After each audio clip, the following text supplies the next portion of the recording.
Beredar tampang A, buronan yang kini berhasil diamankan di apartemen kawasan Sariharjo, Ngaglik, Kabupaten Sleman, Yogyakarta pada Selasa 17 November 2024. Berdasarkan foto yang beredar, A alias M mengenakan kaos bus hitam bergambar dan memakai masker berwarna putih. Ia diapit dua orang yang diduga penyidik kepolisian.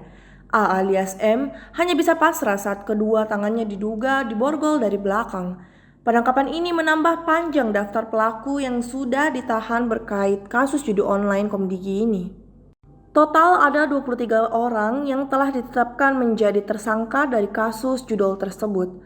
Adapun 10 orang diantaranya merupakan pegawai Komdigi yang telah dikeluarkan oleh Menkomdigi Mutia Hafid.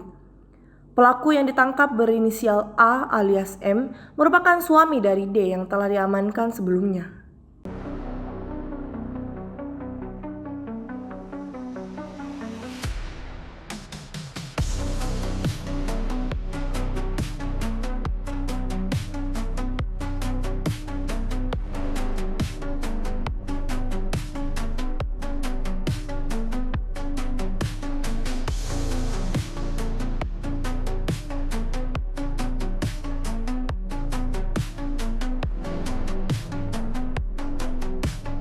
Download Tribun X sekarang, menghadirkan lokal menjadi Indonesia.